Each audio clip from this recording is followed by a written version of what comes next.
Hello and welcome to James Bonnet Photography and Models. In this show I'm going to show you how to make a code 3 car transporter. And thanks for making it 600 subscribers. So what you will need is an Oxford diecast cab. This is the most expensive part of the model. You can use the BP or the Stobart model. But yeah, as I say, it's the most expensive part of this build.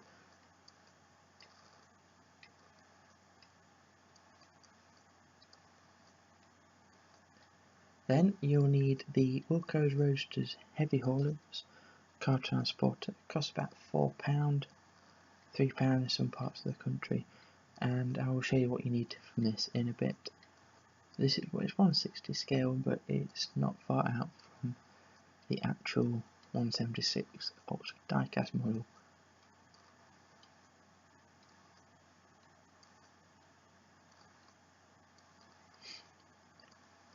Not much of this you will be keeping, by the way.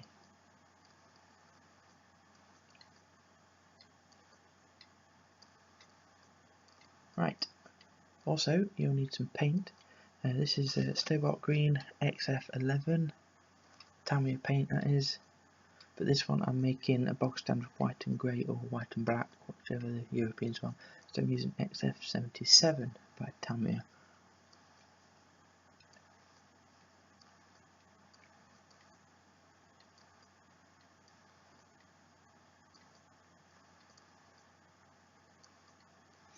Right. You'll also need paintbrushes, glue, scissors and water.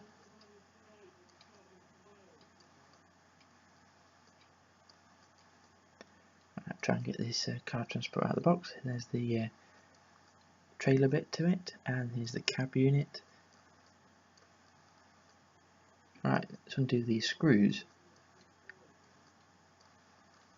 Right, need the coupling, you bin the screws, and you bin the cab, and you bin the cars that come with it. Then you undo these 4 screws on the bottom.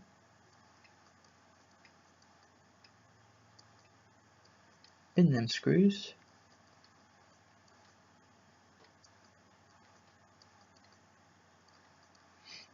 Then you need your scissors, and of course there's the glue you'll be needing. Get the cab unit in place, and you're going to be putting it on there like that. It's going to be level, of course. You see this line here? That is the bit you're going to be cutting off, although sometimes I do leave that on. Depends how big you want to make it.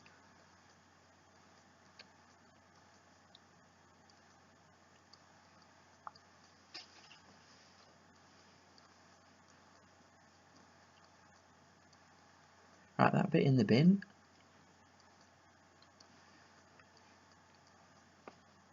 Then bin these black bits. They're all over the car transport. You can keep these, but my personal choice, I like to take them off. And there it goes, flying off into the back. I'll put that up later. Right, so it's going to be sitting there like that. But you need to cut the 2 screw things off the bottom. You can either use a knife for that, but I like to use scissors. And they are quite hard to do, and they'll go flying off wherever, so mind your toes and feet and whatever. You can file it down as well, and of course it just fit a lot better.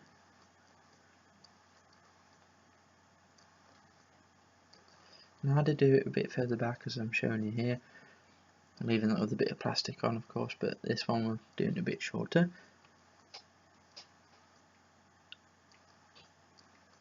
Right, and just cut it off a bit more. Right, I've now totally smoothed that off, and now it fits snug as a bug in a rug. So now, time for the glue.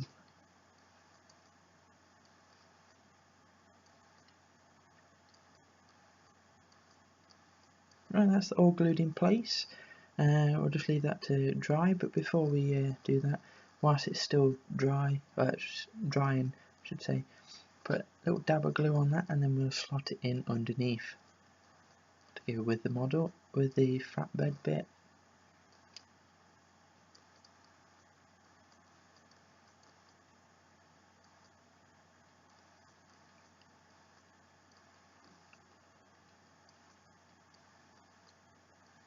And voila. Make sure it's in place before it dries. Everything is going to stick in one place. Right, we'll come back to this in a slight while. Take off all the other black bits, of course, that's on the car transporter model. Whilst that's still drying, just make sure that all connects up nicely, which it does. It will be a little bit bigger than the Oxford diecast drawbar, but don't worry about the length too much. Right, whilst that's drying, of course, we'll cut this down to size. You're after, well, previous ones I have actually cut bits of the plastic out. On the first one I made it was, but it didn't really make much of a difference in the width, so now I just sort of leave it as it is when it comes out the box. And don't worry if it has a slight wonkiness to the side or whatever, that's how the Wilko's things are when they come out the box. Just showing you the comparison there of 176 compared to 160. There's not much difference, so you might as well just leave it as it is.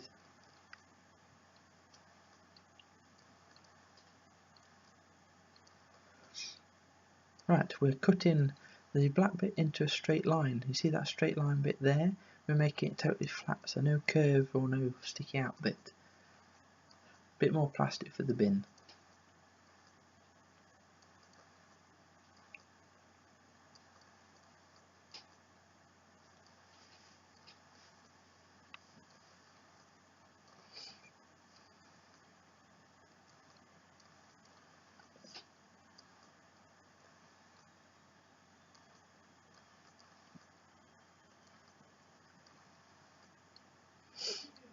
That's one side done, then we'll just do this curvy bit.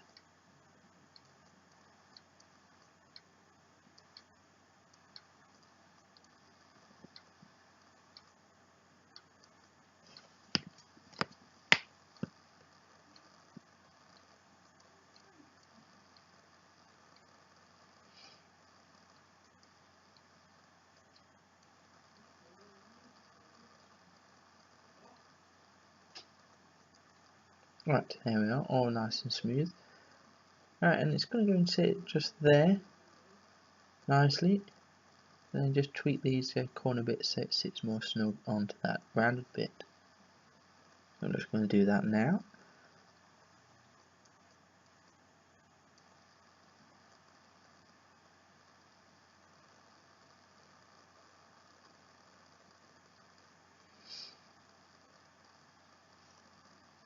Right, there we are, it fits more snugly there. That's how it's going to sit. Don't worry about it hitting the top of the cab just yet, it's not all glued in place. I'm actually, oh, phone going off.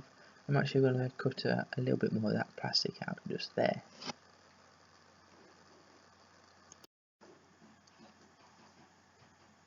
Right, that's all that nicely cutting down to the shape we need it to fit on there. Lovely. I'll just do a bit more trimming, just make it fit, smooth it off.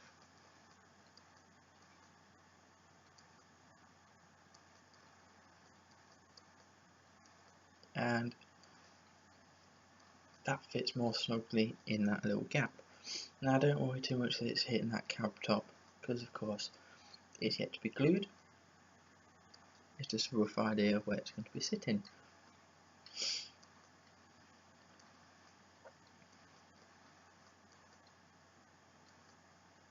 It will be raised up off the cab unit, unless of course you want it to be resting on top of the cab. Again, personal choice. Oh, that is still slightly setting. Right, now we've glued this bit in place. As well, we've got two DVDs holding it squashed onto the side of the model, and then we've got that propping up so it stays off the cab unit.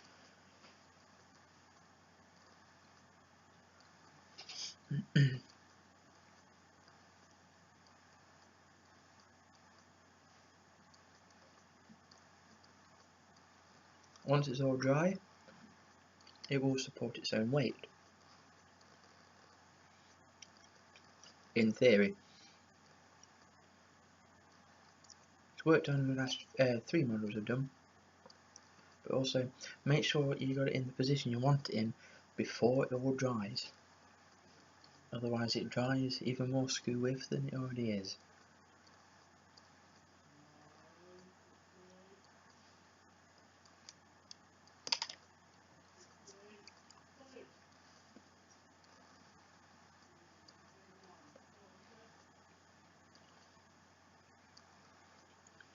Right, it's nearly dry now. So, and it's supporting its own weight. So this is what it looks like so far. This is the stage we've got to. Of course, I'm painting mine after we've done it, but you can paint it before you even start.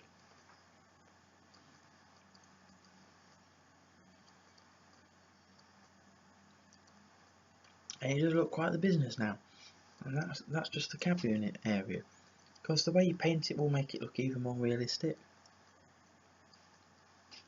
Or will be revealed on that when we get to the end in the product. So this is what it looks like now. It's been painted and it's all dry in place. Painted a nice grey, and we've printed off the decals ready. You need, if you've got an inkjet printer, you print it off just normally on the paper, but you will need to spray it with Keen Crystal Clear spray to varnish it on waterproof paper. Otherwise, as soon as you add it to your little source of water, all the ink leaks off the page. But as I say, if you've got LaserJet, you print it and that is it. You don't need any spray on it because it's already in the paper and varnished.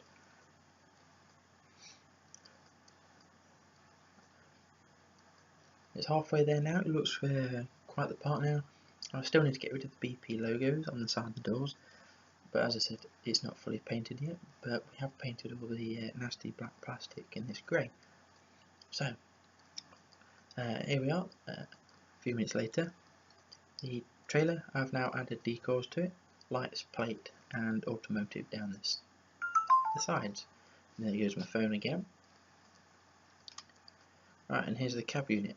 We are having a slight problem because it is a bit wobbly. It shouldn't be. It keeps wanting to lean to the left, so we might have to come back to this one in a few days or an hour or so once it's all fully dry in place, or unless I find out why it's doing it. But for now, this is the finished article, and I will take this opportunity to thank you for letting me get to 600 views. Right, let's have a quick 600 subscribers, I should say. Now we have got other car transporters, which I will show you quickly as well in this little break whilst we let that set in a position which should stay and not be as wobbly.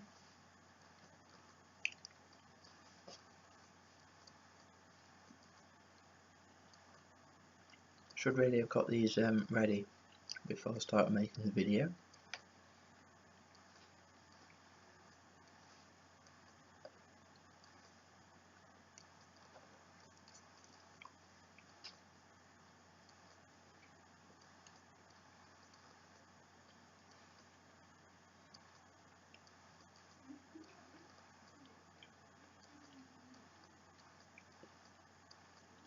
Right, this is Sensible Automotive, which was the last one I made, which was even simpler than this one. So all I had to do was stick it on the top and put Sensible Automotive on the front, because that's how them lorries are. There's nothing much to them. So that was the simplest one I've made out of the 5 I've done so far.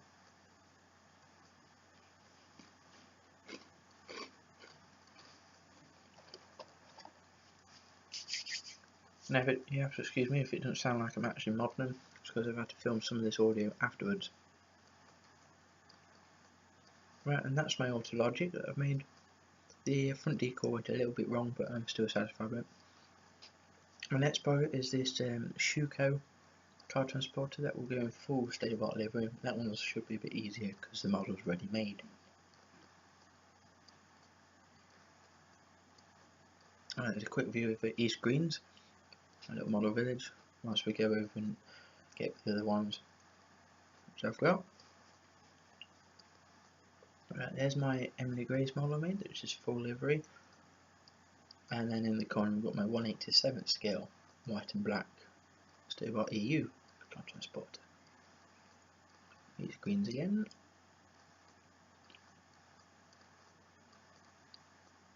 Back to my lineup of these 3 white Scanias.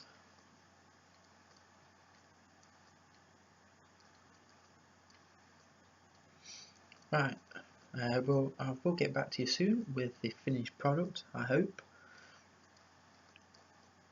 when that's fully set in place. In the meantime, I'm going to prop it up to keep it the way I want it. If that doesn't work, I'll probably end up taking the cab bit and all that together apart and starting again. Which is the beauty of this super glue, you can just take it off and start again. But it does look business. You might notice there's a slight difference there. I cut a bit out the middle, like the others where it's still a full front.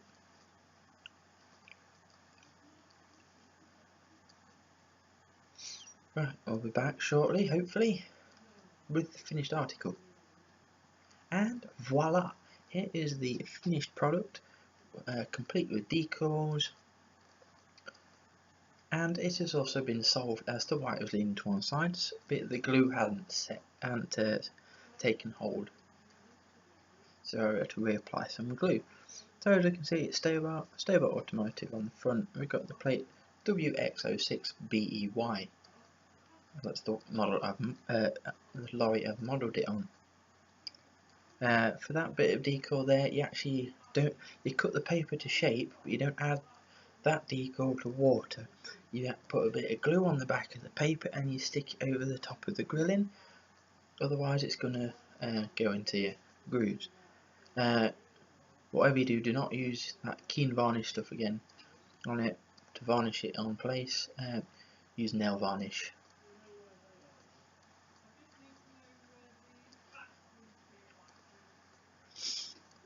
As you probably noticed, a pop up there saying about not nail varnish. It's because I've had to refilm this bit of audio because YouTube said it was copyrighted for some strange reason, because I had the radio on a very, very low volume in the back. You can see like this plate at the back, and around the back of the unit there we can see light and plate on the back as well.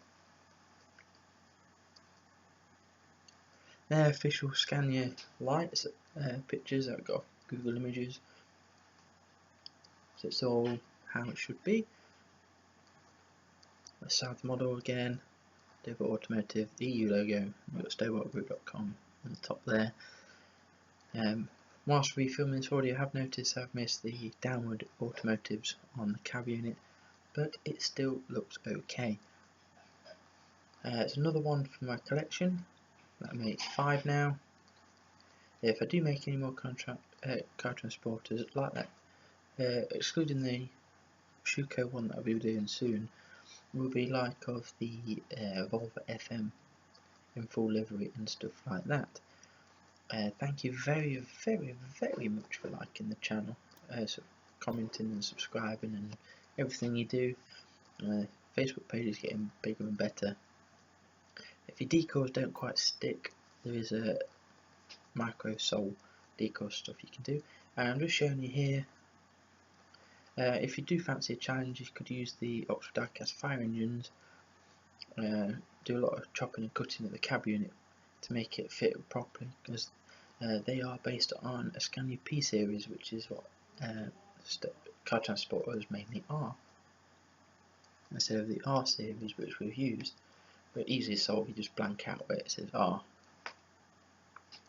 on the front grille bit. It still looks the business, it looks the part. This one is actually my favourite now, even more so than plain livery. Thank you for watching.